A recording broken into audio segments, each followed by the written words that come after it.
Namo tassa bhagavato arahato samma sambuddhassa.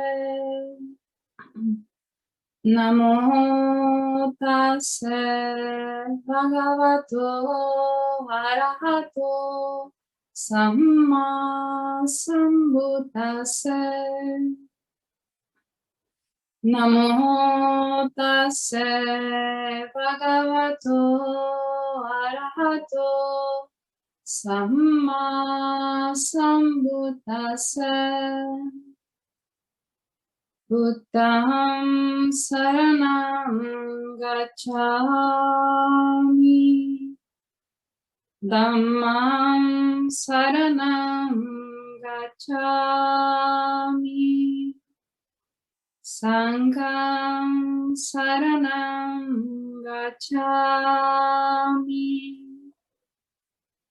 Dutiyampi buddham saranam gacchami. Dutiyampi dhammam saranam gacchami. Dutiyampi sangham saranam gacchami. Tatiyampi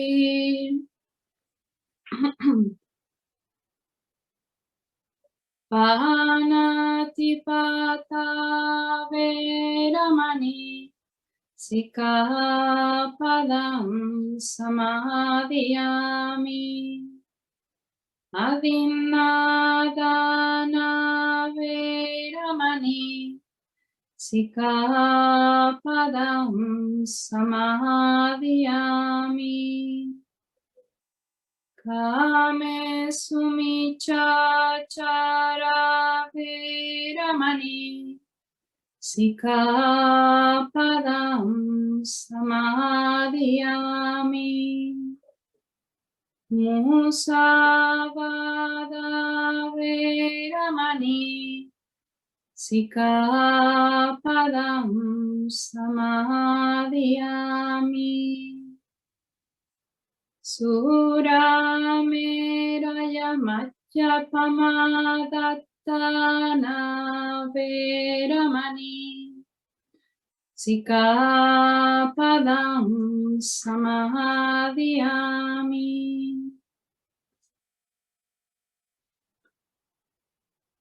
Karaniyanata kusalena yantam santam padam avisamecha sahako uyucha suyucha suvachocha samudhuanatimani santu sakoscha suvarocha appakichocha sallavukabhuti santindriyocha nipakocha appagapo kulesu ananugito nachakutam samachare kinchiyena vinyu pare upavadeyum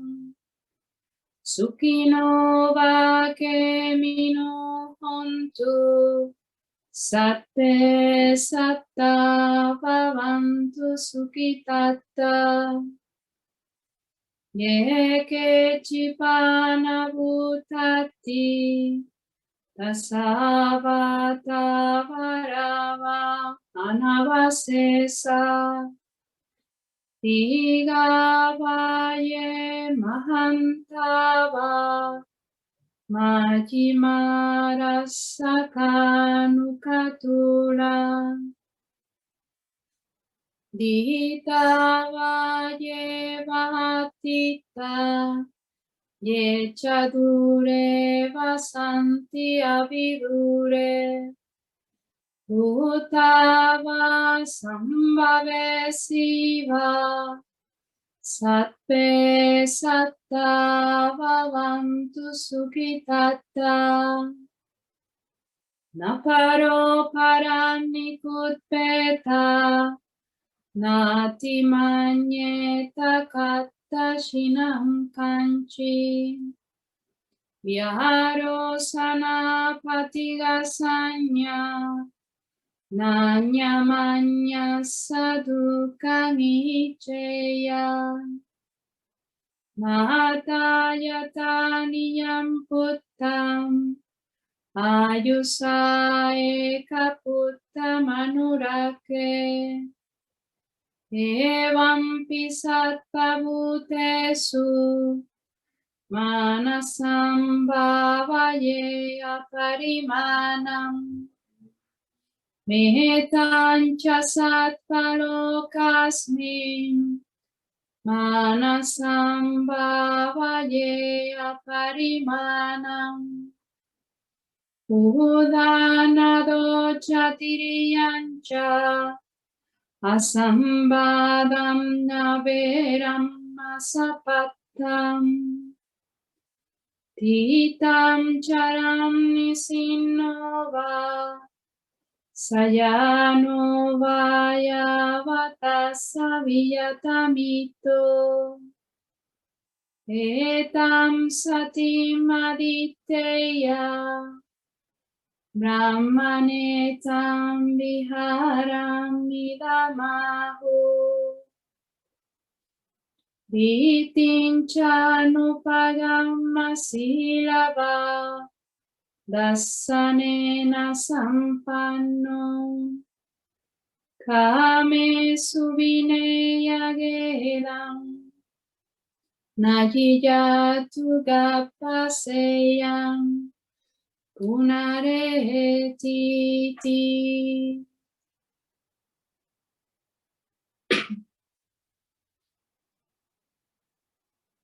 This is what should be done by one who is scaling goodness and who knows the path of peace.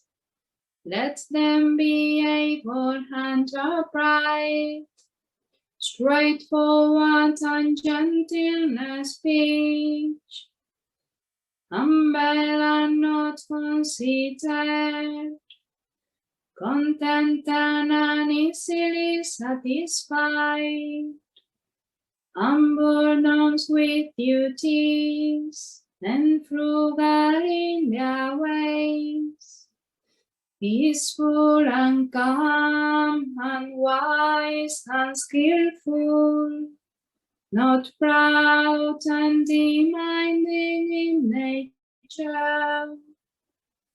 Let them not do the slightest thing that the wise would later reprove, wishing in gladness and in safety. May all beings be at ease. Whatever living beings there may be, whether they are weak or strong, or medium, the great or the mighty, medium, short or small, the seen and the unseen, those living near and far away, those born and to be born, may all beings be at ease. Let none deceive another, or despise any being in any state. Let none through anger or ill will wish harm upon another, even as a mother protects with her life her child, her only child.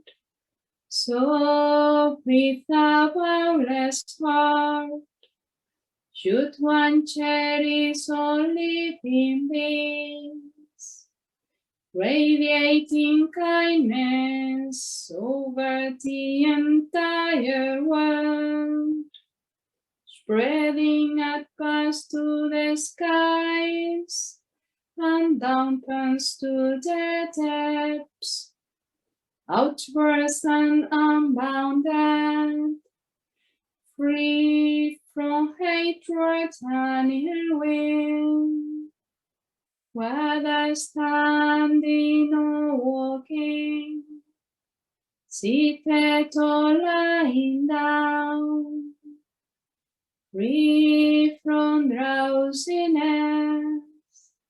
One should sustain this recollection.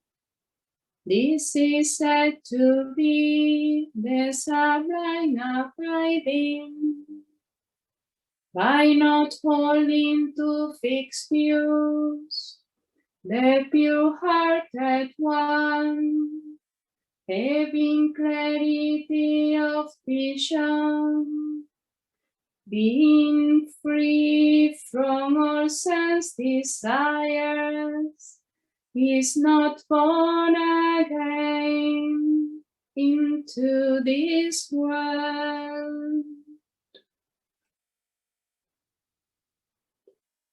Sadhu, sadhu, sadhu.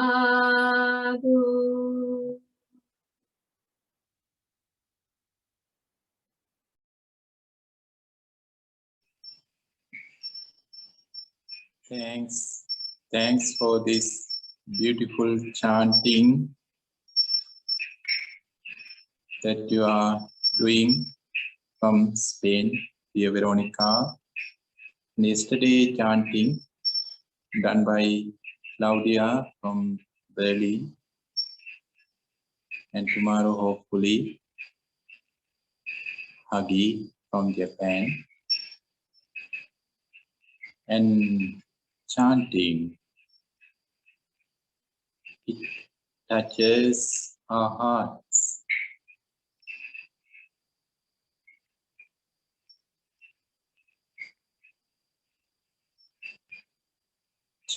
Chanting is touching a deep place in our hearts.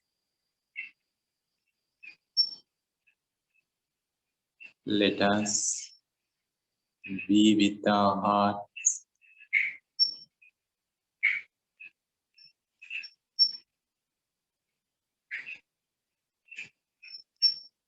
Feel the vibration in our hearts.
with our awareness, we can feel this too, that our breath goes all the way to that deepest place in our heart.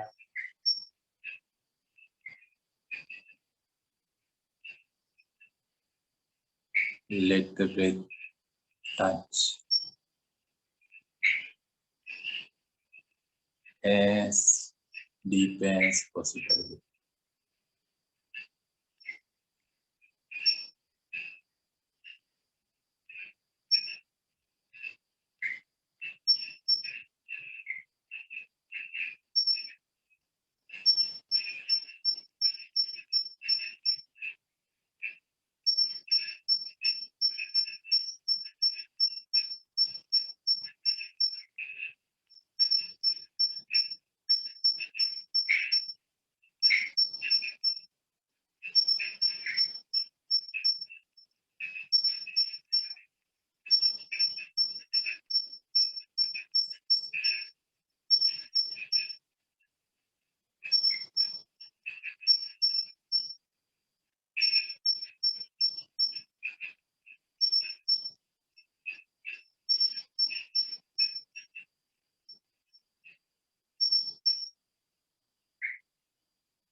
We experience joy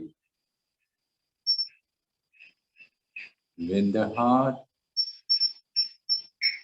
connects to our meditation.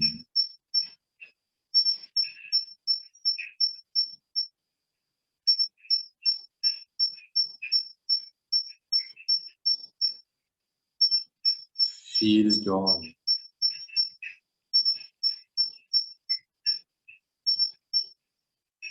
while the body is inhaling and while the body is exhaling.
Still thoughts are coming, but we know this now, they cannot disturb us. No power at all in any thought when we are aware. When we know what thought comes.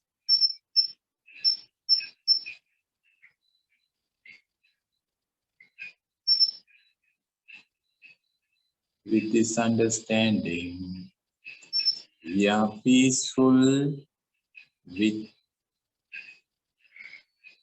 every single thought. Let us experience peace.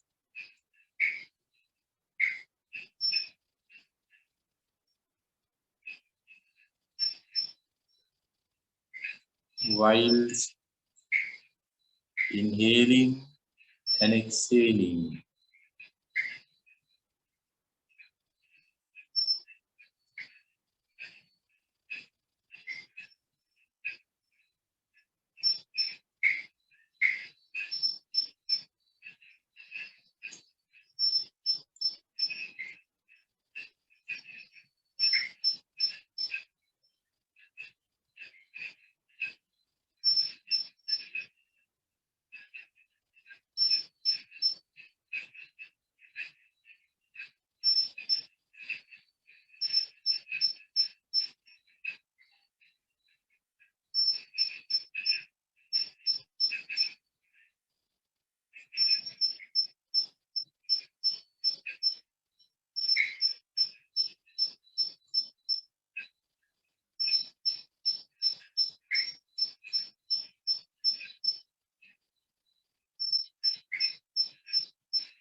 Dear friends,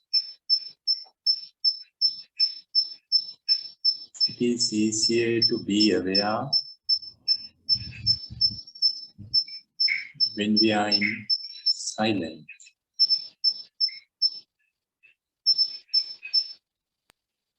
That's good. But also, it's a good exercise, and also it's a wise practice to make some effort to be aware while we are thinking, talking, and listening. In these three areas, can we keep our awareness? If yes, then discussion is a meditation too.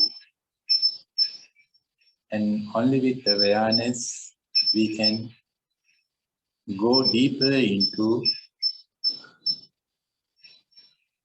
our experiences. With this intention, my dear Paul, over to you now.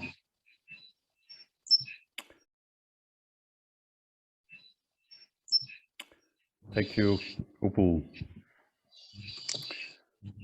So, once again, good afternoon and good evening, friends from all over the world. Again, I have the pleasure to moderate or to facilitate this discussion. And as I said yesterday, there are two ways to raise a question or to share something that you would like to share.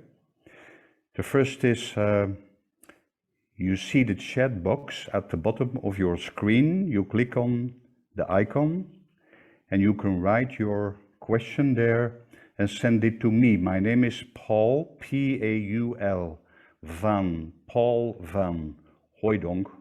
That's my family name. And then I will present the question to Upul, or what you want to share. Or you can also ask a question directly by simply raising your hand. So I'll have a look at the chat box. There is no question so far. So maybe somebody would like to raise a question or to share an experience. Please go ahead.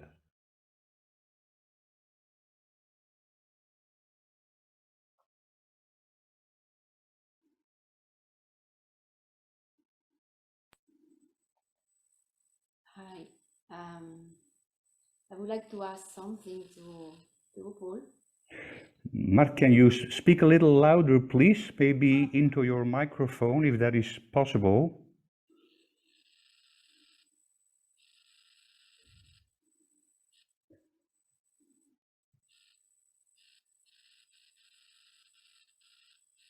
Now better?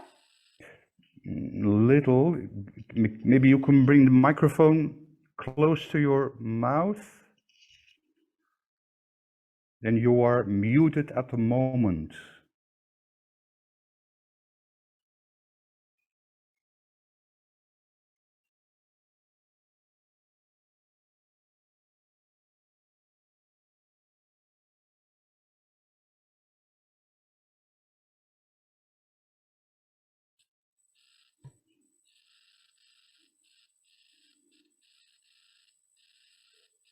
I don't know, can you hear me now?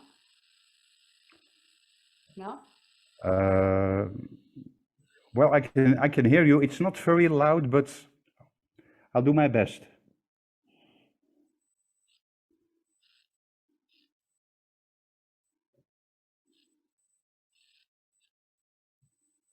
So please, Mark, go ahead.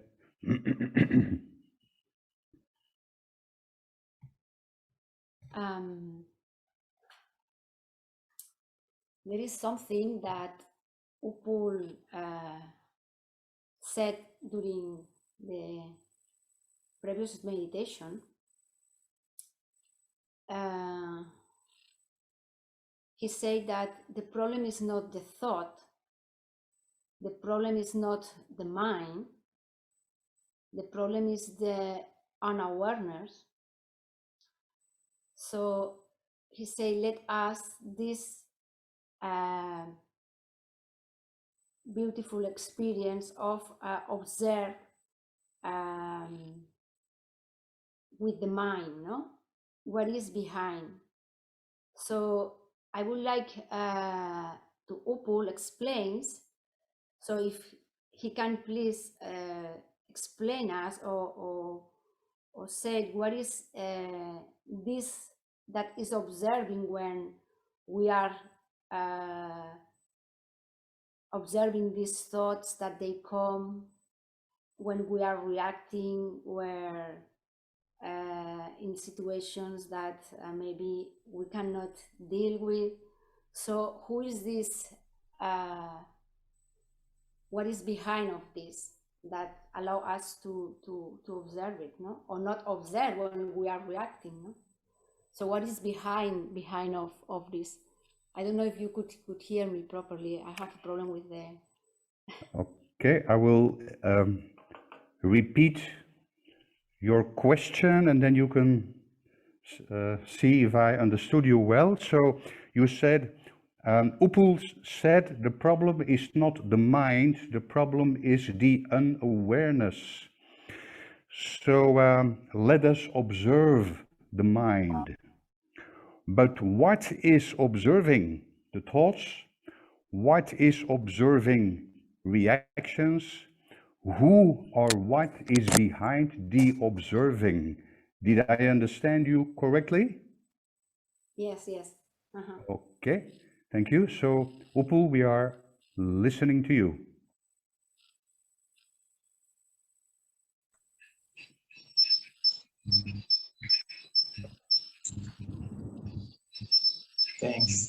Thanks, dear mind. Thanks, dear Paul. Can you hear now?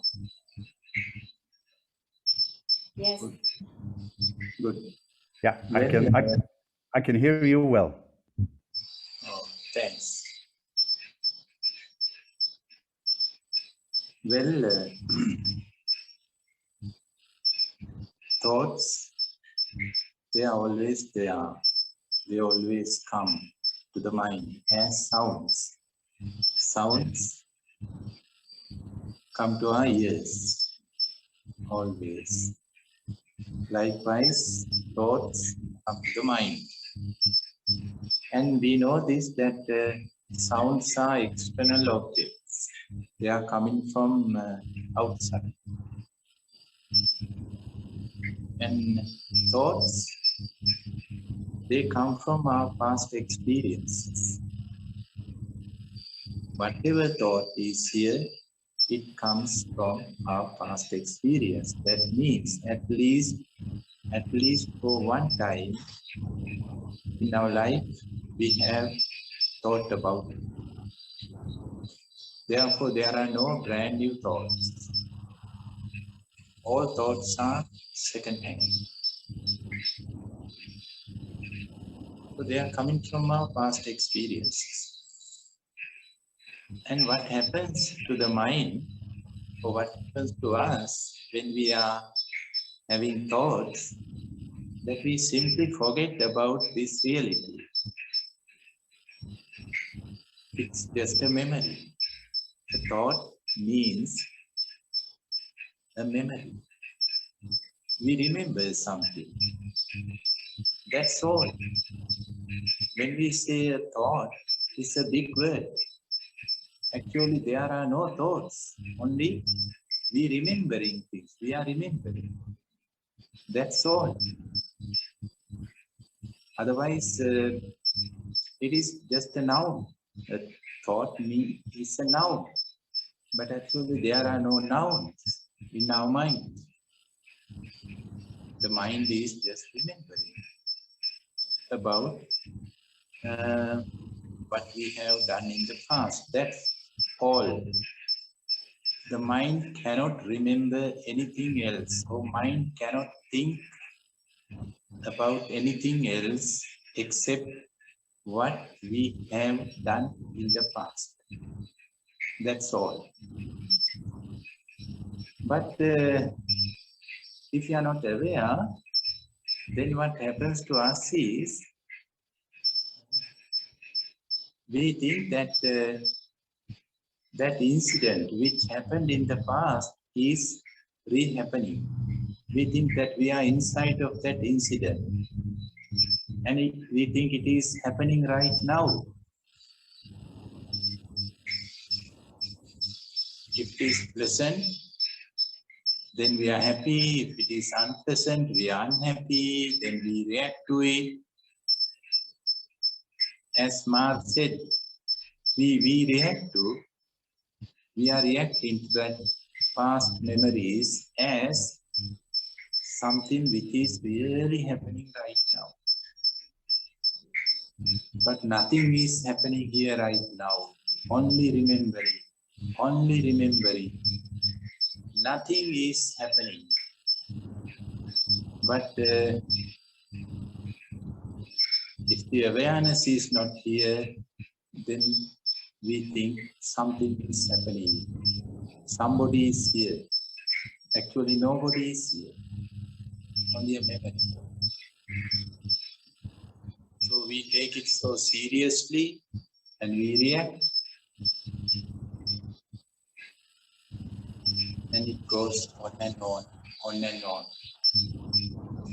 And unfortunately, we think that the problem is that's a thought.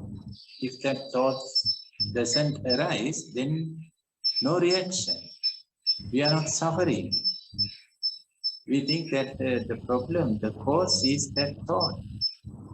Actually, the cause, the real cause is not that thought. The real cause is our unawareness. We are not in the present. If we are in the present, then we know it is just a memory. That's all. Just a memory. So, therefore, the solution is to establish awareness. And this is not just a theory. We can do our own experiment. And actually, we are going to do this meditation tomorrow. Therefore, we don't have to discuss it right now. But when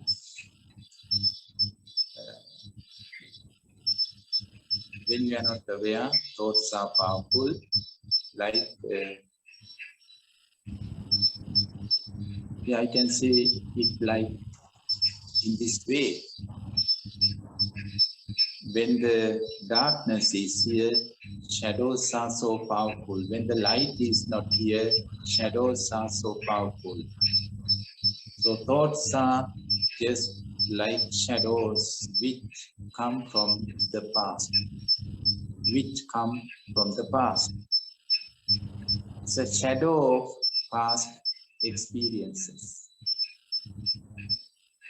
That incident is not happening right now. It's a shadow of past incidents. But because of lack of light, because of no light, because of the darkness, shadows look real. But whenever the light comes, then what happens to shadows?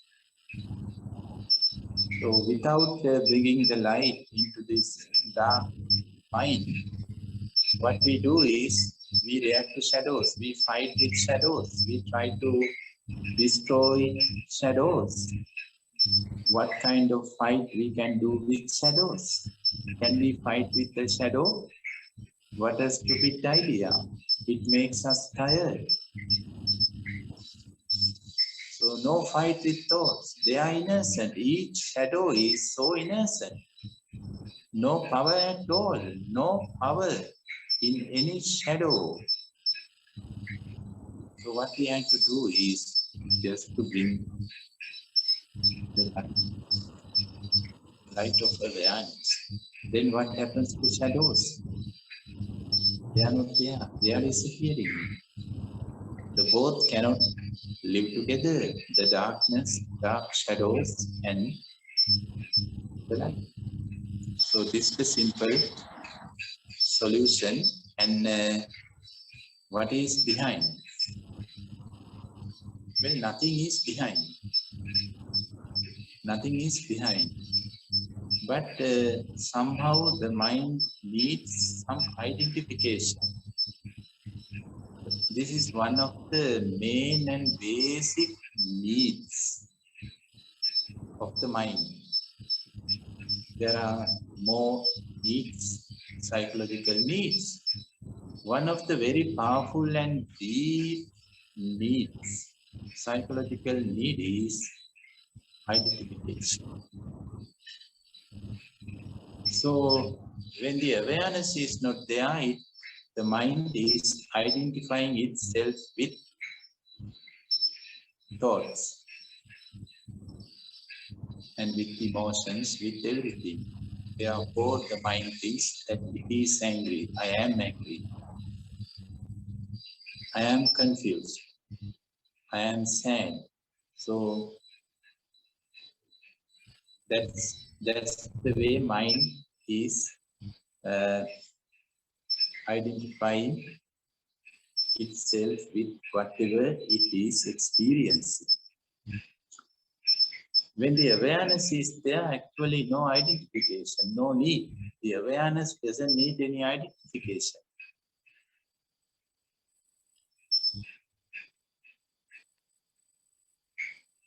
So when full awareness is here, then full of life. And that need is not existing any longer. Who is aware? Who is here behind or in front of the awareness? Those thoughts are not existing when the full awareness is here in the mind. So those questions and requirements and demands and needs are coming actually from the darkness. Only the darkness needs identification, not the light.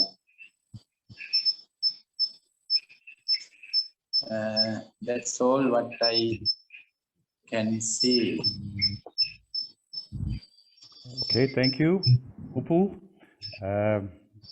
There was some sound, some noise in the background, so I'm afraid I didn't understand everything, but I'll try to summarize, Mar, what Upul said. So he said, thoughts are always there, sounds are always there, sounds come from outside, thoughts come from our past experiences. Now, what happens to the mind? Thoughts are only a memory.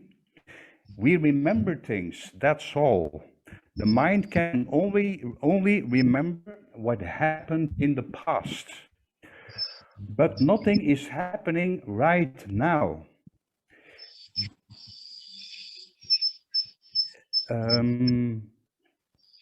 When there is no awareness, we think that something is happening now, and that someone is there. But actually, there is nobody. So the cause of the problem is not the thought. The cause of the problem is our unawareness. Thoughts come from the past. The incident is not happening right now. The thought is a shadow from the past. So don't fight with your thoughts. Don't fight with shadows. They are innocent. Just bring awareness to this present moment. Then the shadow disappears. The thought disappears. Nobody is behind the thought. The mind needs identification. There is a psychological need of the mind. So when there is no awareness, we have the feeling, I am angry, I am sad, I am depressed. The mind identifies with the experiences. when there is awareness, there is no identification. There is nobody behind the thought. When there is full awareness, then it's full of life. Only the darkness needs identification. And actually, if I can take the freedom to add something, your question reminded me of a very well-known book called, that many of you probably know, Thoughts Without a Thinker. So is that a clear answer to your question, Mar? Yes, thank you. Okay, thank you. Paul. Thank you, Paul. Thank you. I see that there are two questions in the question box.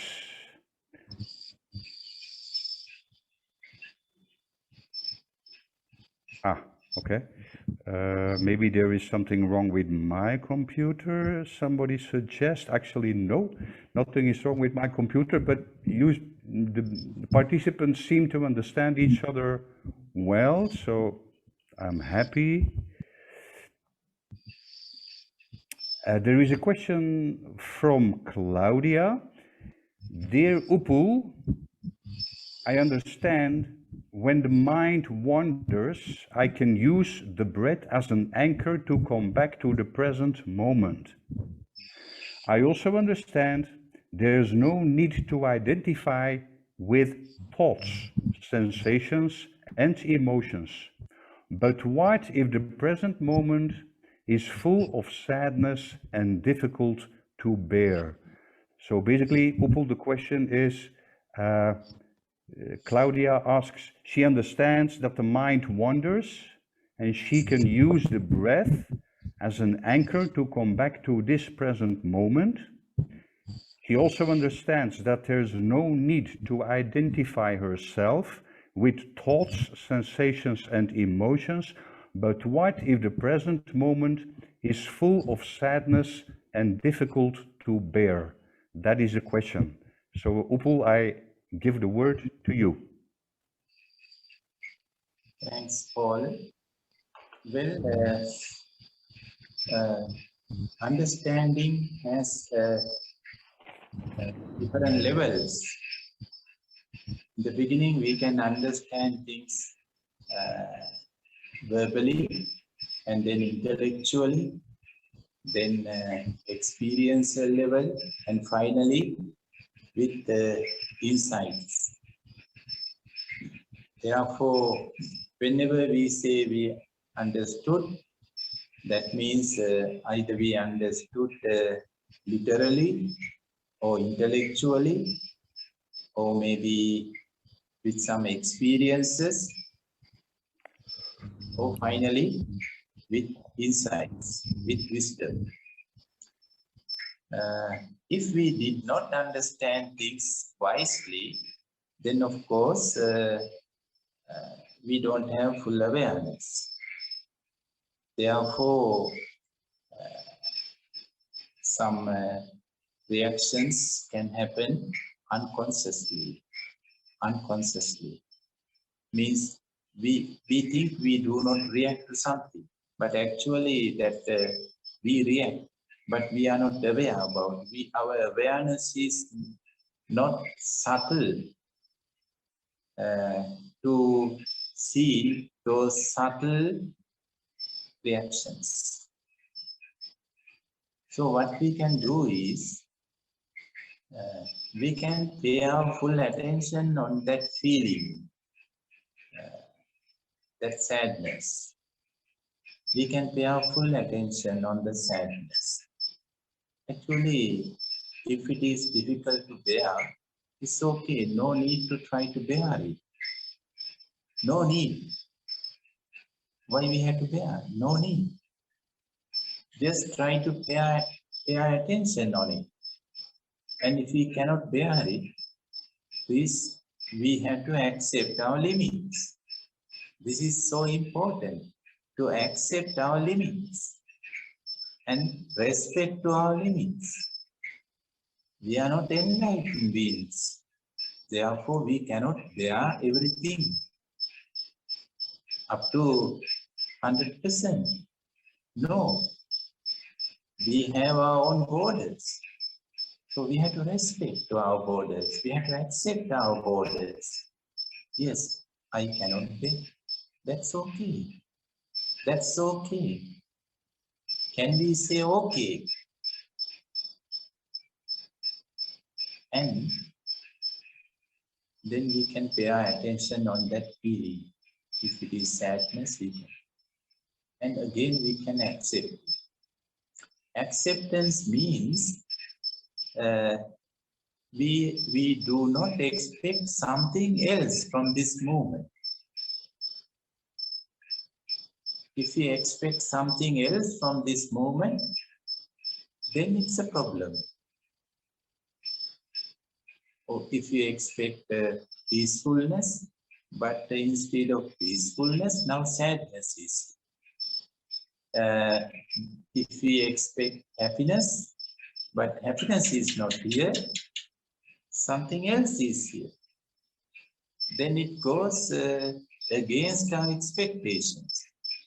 So with the awareness, we can see these hidden expectations as well. We can expect whatever. We can expect peacefulness, calmness, tranquility, everything. But the present reality is the sadness. This is the present reality. So can we agree with the present reality? This is the practice. This is the way to meditate wisely. Instead of expecting something else, can we agree to the present moment, to whatever we experience right now?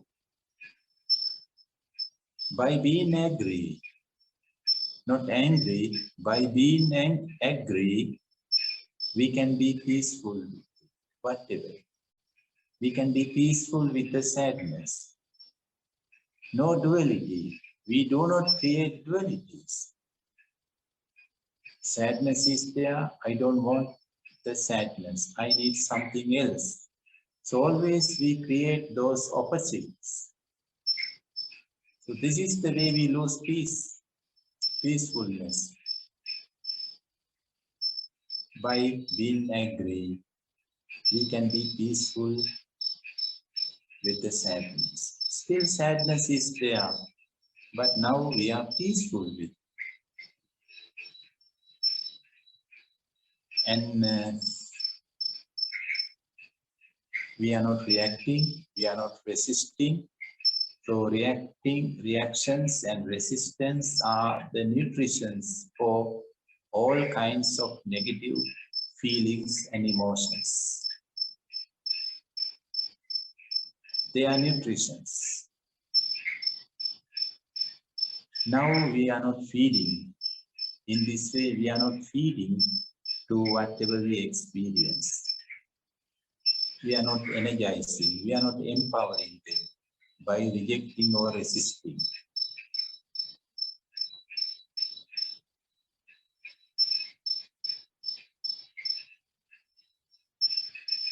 And with all these practices,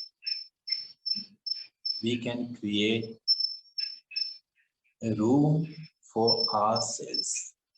We can create a space for ourselves. Before, no room for us, because full of sadness, full of loneliness.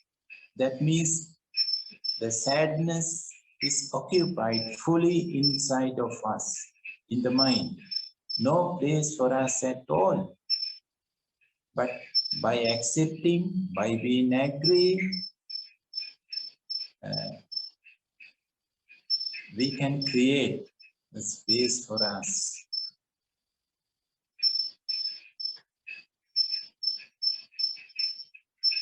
And we are not rejecting, we are not resisting this sadness, we are not feeding to it. with all these exercises, we can understand this and we can realize this, that the sadness is not a problem. We can work with it. And finally, dear Claudia, you may come to this point. Whether sadness is there or not doesn't matter. Doesn't matter. It doesn't matter. If you can say this, if the sadness is there or not, no difference. No difference.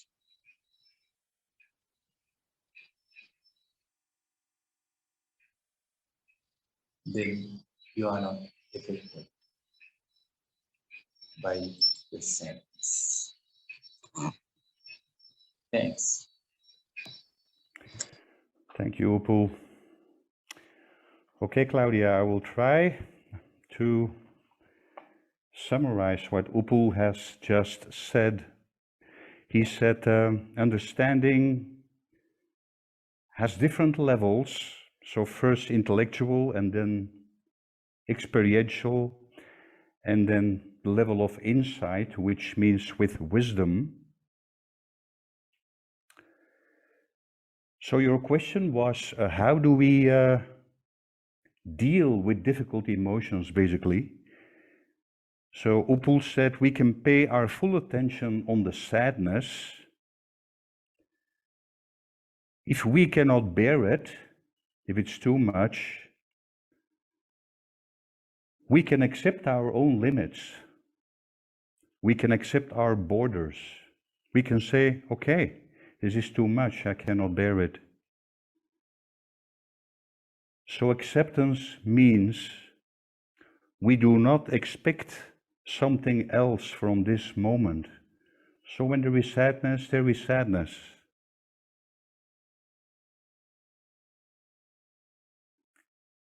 And with awareness, we can see these hidden expectations. So when we do not accept, that means that we have an expectation. It should be different than it is. Can we agree with this present moment? Can we be comfortable? Can we make friends with this present moment as it is? We can be peaceful with the sadness. We can be peaceful with the anger. Instead of saying, I don't want this, I reject this. When we do that, when we accept, when we embrace, we create space or room for ourselves. Before, the mind was full of sadness, completely filled with sadness. There was no space. But by accepting sadness, we create space for ourselves. And then we might realize that, okay, there is sadness, I accept it. And then we could come to the point that we can say, there is sadness, but that is no problem. Whether there is sadness or not, it's okay. It doesn't matter. It makes no difference. Because I am not sad. There simply is sadness in the mind. So, Claudia, was that helpful?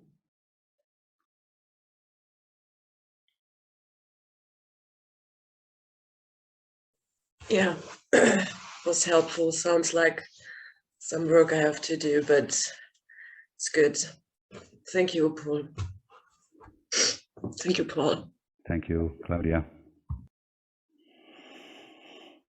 Okay, I see that there are several questions in the chat box. I'll have a look.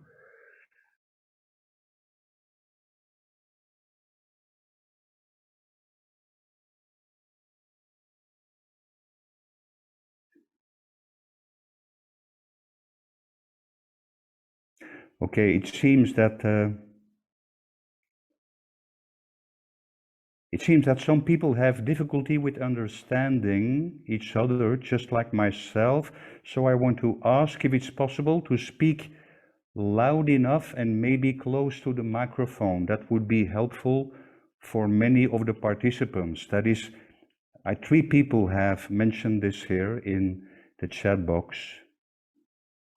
There is a question of Upeka. My question is, can you please talk a bit about how to bring awareness to the present moment when your awareness is far gone?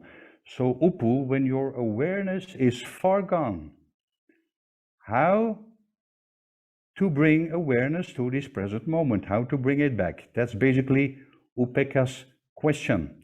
So Upul, we are listening to you again. Good morning, Pekka. Well, how to bring our awareness? Well, actually, we don't have to bring our awareness. We have to just open the window. We have to just open the door. That's all. The awareness is waiting to enter into our mind, into our self. But the problem is we close and we lock all the entries, all the entrances. Therefore, it couldn't come in. So that's why we do some primary meditation techniques, practices to open ourselves for the awareness, like mindfulness of breathing meditation, walking meditation, body scanning, watching thoughts and emotions. By doing all those things, we make friends with the awareness. And we open ourselves for the awareness. And whenever the awareness comes, we appreciate it. We have to appreciate it. We have to say thanks, dear awareness. And we have to be grateful for the awareness. And the most important thing is, whenever the awareness comes, we have to use it. We have to use it. Only by using the awareness, we can keep the awareness with us. If we do not use the awareness, if we use the awareness as an ornamental item, then it may not come back. So we have to use it. By using it, we can keep the awareness with us. Anyway,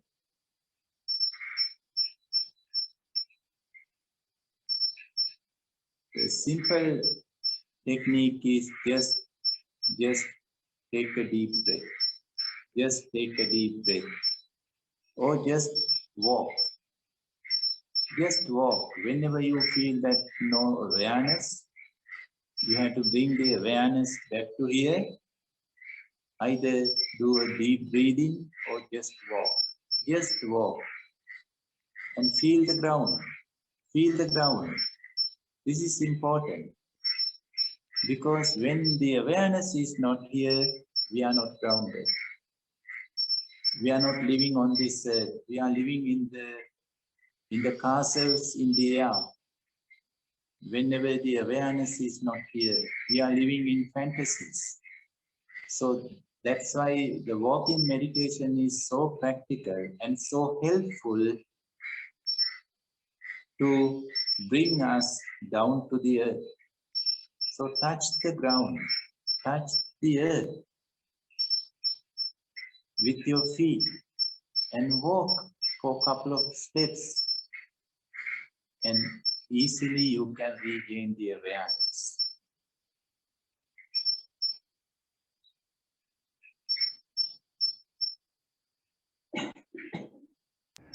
Okay, Upeka, I will briefly summarize what Upul just said. he said, the awareness is waiting. We have to open the window or the door. The problem is that we lock the windows or we lock the door. So the awareness cannot come in. By meditating, we open ourselves for the awareness. And most importantly, if the awareness comes, we have to use it. So to bring the awareness back, just take a deep breath or just walk. When the awareness is not there, we are not grounded, but walking meditation brings us back to the ground. So touch the ground, feel the ground. That is the way to bring the attention or to bring the awareness back. But I think you just raise your hand. I think you want to add something or you want to raise another question. Please go ahead. Thanks, Paul. Thanks, Paul. Can you speak a little louder, please? Sure. I said, thank you, Paul. Thank you, Upul. So I'm asking about a specific experience that happened the last 2 weeks that was a more extreme loss of awareness than I knew how to deal with. And I did use these practices. But so what happened is that this time last year, one of my best friends was sick and dying, and she was receiving treatment in an area not in my state, in Arizona, which is a desert. And I went there 3 times to spend time with her when she was dying and after she died.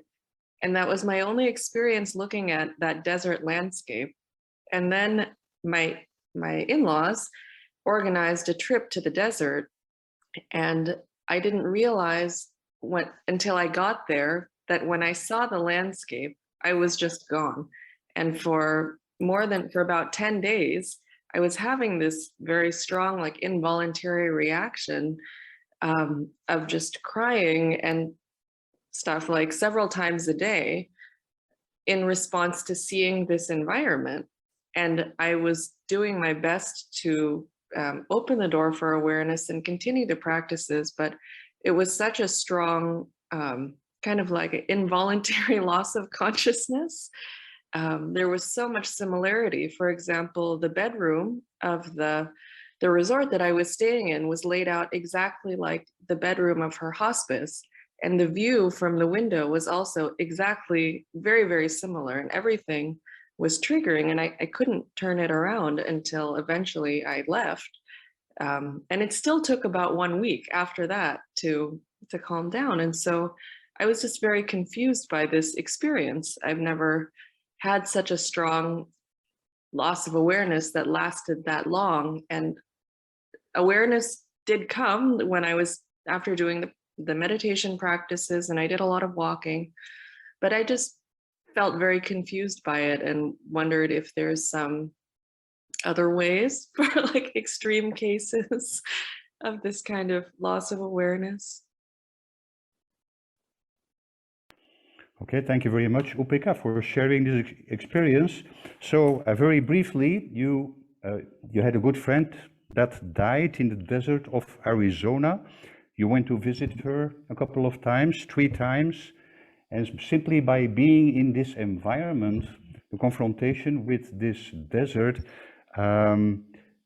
you lost your awareness, you started crying, you tried to open the door, but you could not, and you felt very confused by the whole experience.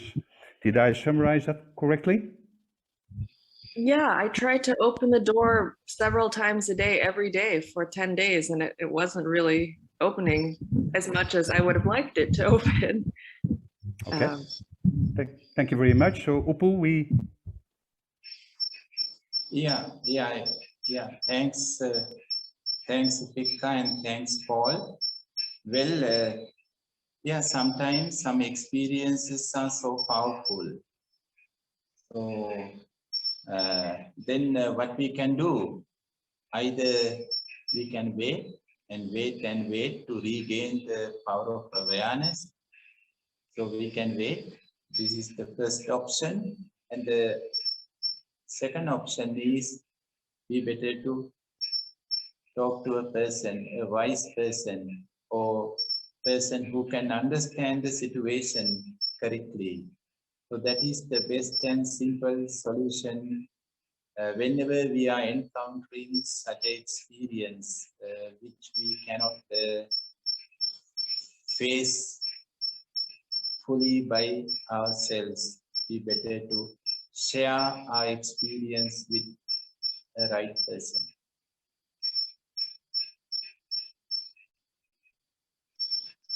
Okay, thank you very much, Upul. So Upul's reply was, some experiences can be overwhelming, can be very powerful, so there are two options to deal with them.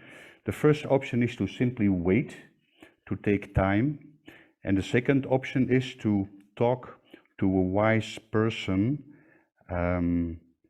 So that is these two things we can do when we encounter a difficult situation. So if it's okay with you, Opeka, I go to the chat box to see, because there are several other questions. You had another? Yeah, please.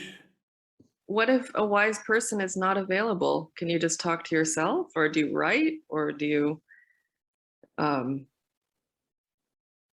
you know, sometimes wise people are not available. Or they're available, but, you know, to talk just one time and more time is needed. Well, yeah, wise means at least a person who knows this type of experiences. So we better to recognize those people before we encounter such a confusions. We better to associate or make friends with people or spiritual people or whomever. Then we can at least we can call. Mm. We all need spiritual friends. We all need. We cannot say when, but at time to time we all need spiritual friends. We cannot walk alone this path. So this is the reality. We have to accept this reality. Therefore, we better to recognize some spiritual friends who can at least listen to us, even though they cannot understand what we are saying or what we are experiencing. Doesn't matter. At least if there is a person who can listen to our experience without coming to any prejudgment or pre-conclusion. Thank you. Welcome.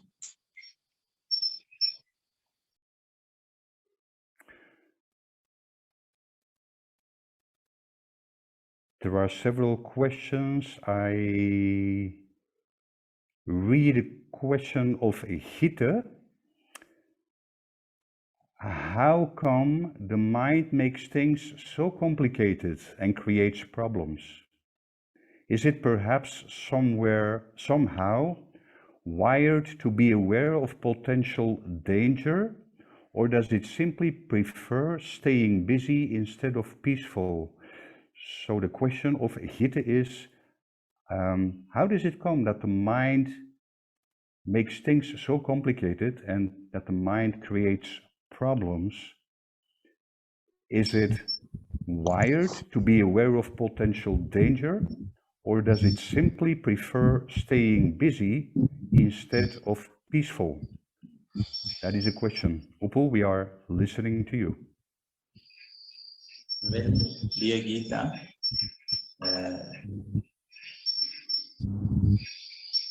human mind has a very unique skill, more than other beings, especially more than any other animal. It is called creativity. Creativity. So humans have this ability very powerfully, more than any other animals. Therefore, we can create.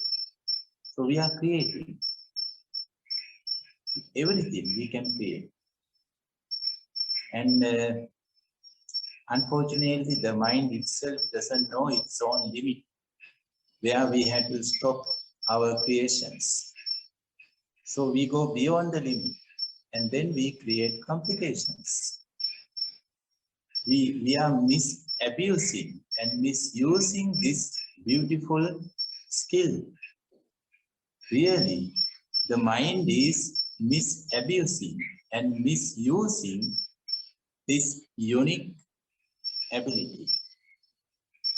And the result is complications. So this is the main reason. And the second reason is it is also a unique,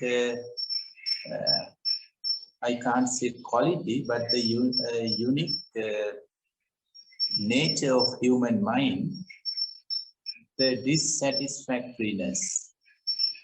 We are not satisfied. We can be happy, but after a while the mind says, it's not enough. I need something else, something else, something else. So there is no limit. We say the sky is the limit. That means no limit. So because of this unsatisfactoriness, we create more and more complications. So everything becomes so complicated, mainly because of this dissatisfactoriness. We cannot be satisfied by simple things. That's why we have complicated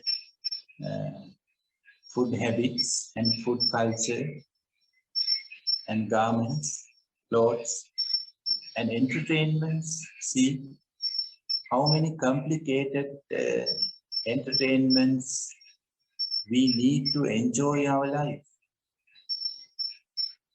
Do we really need such a complicated entertainments to enjoy our life? Life itself is joyful, but now we miss this own joy. Therefore, now we are looking for complicated entertainments to enjoy the life. If we cannot find any external entertainment, then we say life is so boring. So these are the main two reasons what I can see behind these complications made by our human minds. Okay, Gita, I think this answer was very clear. Upul said the human mind has a powerful ability, which is creativity, but there are two reasons why we make our life so complicated. And the first thing is we are abusing or we are misusing this unique ability of creativity, and we create complications. That is the first reason. The second reason is it is the nature of our human mind to be dissatisfied. So there is no limit, it's never enough. The sky is the limit. So because of these two reasons, we create more and more complication, and we cannot be satisfied with simple things anymore. That's why we need entertainment to keep the mind busy, to enjoy our life. Is this a clear answer? Okay, I see two thumbs. That means very clear. Thank you, Gita. I go to the next question in the mailbox. several questions. I think I need some time to read them. Yeah, maybe this is useful. An experience by Gerry van Dijk.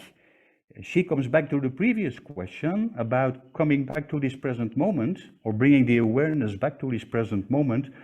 Gerry said, I had this experience once. It was helpful to be literally grounded, as Mr. Upul says. Walk with bare feet on the ground and touching objects with my bare hands.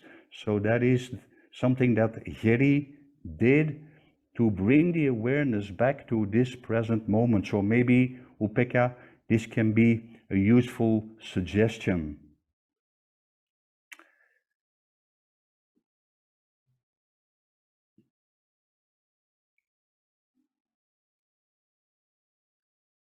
A question from Sripali. Sometimes I confront the emotions as bodily pains, such as heartaches. In that case, is it all right to concentrate on that sensation? So I hope I understand the question well. Sometimes Sripali experiences emotions and bodily pains, such as heartaches, or emotions that manifest as bodily pains, probably, such as heartaches.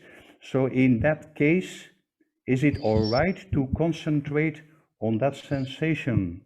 Upul, we are listening to you again.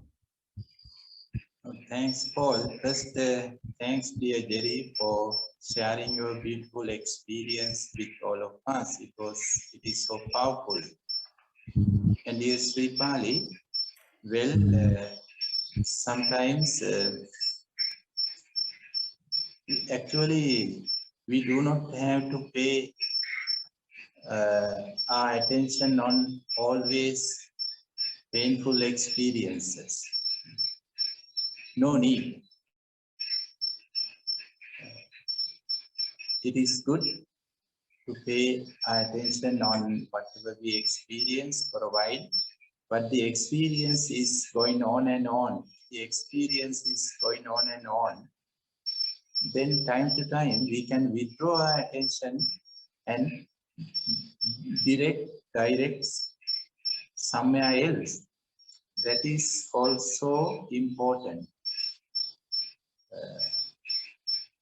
because sometimes it makes us tired, and sometimes it makes us bored. So to refresh our awareness, to refresh our attention, for time to time we can redirect our awareness on to somewhere else, like external sounds, because the body pain and psychological emotions are inside of us. So if they are staying with us for a longer period of time, then better not to be aware on them for all the time. It might be too much. Therefore, time to time, we better to forward our attention on the external experiences like sounds or silence or to the nature. We can look at the nature. That's important to come to the middle point. Otherwise, we are going inside to that experience unconsciously. It can happen. And therefore, we better to create a distance in between ourselves and the pain, the body pain or psychological emotion. To maintain that distance, it's important to be with some external and outside experiences for time to time.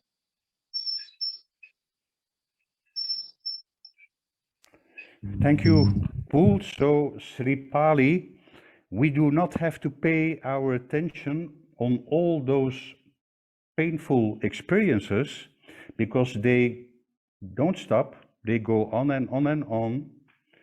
So we can direct our attention on something else. It can make us tired when we put our attention too long, for a too long time, continuously on painful experiences. So redirect your awareness on external sounds, for example. It might be too much. So we can create a distance between ourselves and the painful experience. Sripali, is that a clear Yes, answer? thank you very much. Yes, thank you very much for Anupa sir. Thank you very much. Thank you, Sripali. Thank you. There is a long question from Susanne. It's actually not a question, it's a sharing. I only want to share an experience I had a long time ago. I had the opportunity to work for half a year very closely with mentally and physically profoundly disabled children. In the beginning, I was very surprised. In my eyes, these children had so many serious problems, but most of the time they seemed to be content and happy. Then I began to understand. Due to their mental disabilities, their mind had no possibility to compare themselves with others, to judge, or to have any concepts. The only chance they had was to experience and to live in the present moment. And there they could find their happiness. Although this happened nearly 40 years ago, I am still grateful until now for this profound teaching these children gave me. Thank you very much, Susanne. And yeah, maybe Upul, you would like to comment on this experience?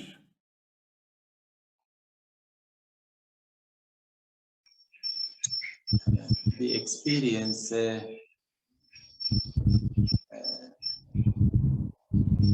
said everything. So what I have to say is, I don't hear you very well, Upul. Can you speak a little louder, please, or closer to the microphone?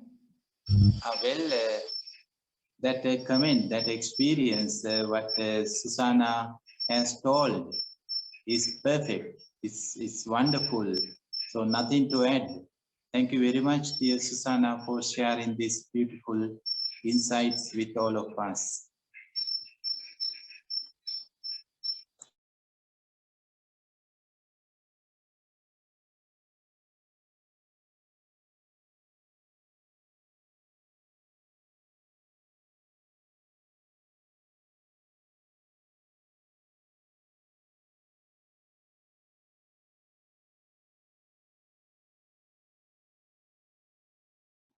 I am reading this experience of Susanna again. Maybe it's good to repeat it because I also felt touched when I read it.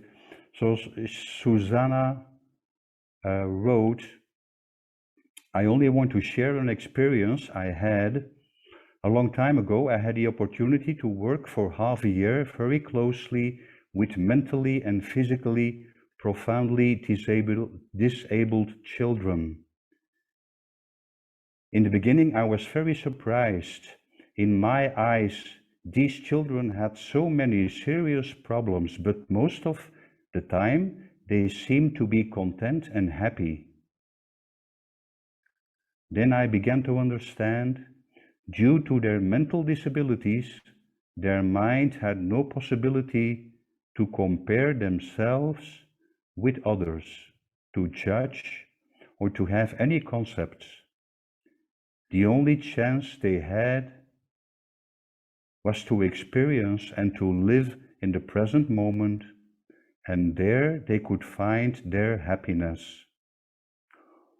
Although this happened nearly 40 years ago, I am grateful until now for this profound teaching these children gave me. Thank you.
It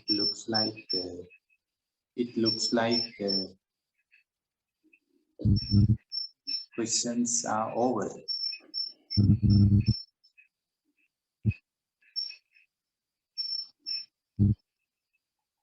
There is no question in the chat box, Upul, but I see that Upika raises her hand. Shall we give her the opportunity to ask one more question? Yeah, a short question. A short question, Upika. I just actually had a comment. I want to say thank you to Upul and thank you for the other participants who have been so kind and sending me direct messages about their experience with something similar and supportive messages. And I really appreciate that. I also felt some relief to hear your suggestions and the suggestions of the other meditators and practitioners in this group of how to go through that kind of experience, because I did all of those things and I continue to do all of those things. And it was a family trip. I was expected to act very happy and appreciative, and I couldn't do that. And so I was getting feedback that I was just not handling the situation correctly. I couldn't do it the right way. But it sounds like even if you are doing things the right way, like trying to bring in the awareness and doing those practices over and over, sometimes the situation is just so hard. I can't do it smoothly, and it doesn't mean that it's wrong. And so it just made me feel a little bit better about that. So I appreciate and thank you. Thank you, Upika, for sharing your thanks with us. So Upul, I think we have come to the end of the discussion. So maybe you want to conclude or to end this session? Oh, thanks. Thanks for no more questions. And thank you very much, dear Paul, for being moderator to today's discussion as well. So you make it very simple and rich and powerful. Therefore, everybody can understand and everybody can share all these experiences with each other. And dear participants, dear friends, yeah, it looks like that you are asking questions and I am answering to it, but actually we all are asking and we all are answering. So questions may come from your mind, but answers also come from your minds. So, that means, what I mean is, when somebody asks a question, we all can reflect on it. In this way, if this is my question, then how do I deal with this situation? How do I answer to this question if this is my question? So we have to reflect on every single question in this way. And then the wisdom is speaking through us. Actually, the wisdom is speaking to us if we do reflection on every single question. Anyway, therefore, it's a group effort and teamwork. And thank you very much, dear Mark and dear Claudia, to organize this retreat. With this gratefulness, we can say goodbye. We can say goodbye to everybody, to everyone for today. May you have pleasant and fresh morning. May you have a pleasant and peaceful evening, and may we have peaceful good night. Thank you very much.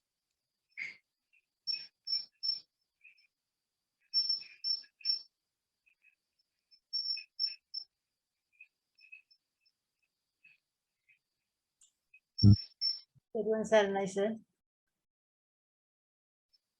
Tedwan Saranay.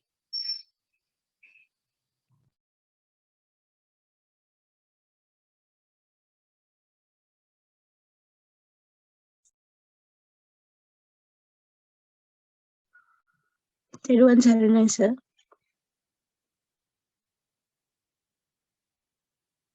Tedwan Saranay.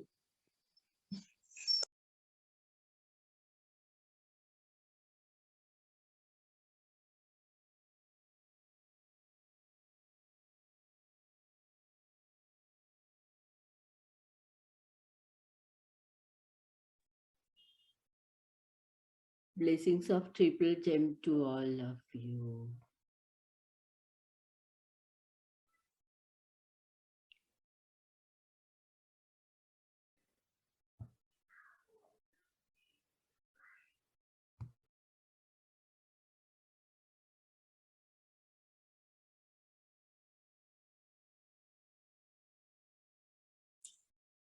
Thank you so much, Ma, for helping me.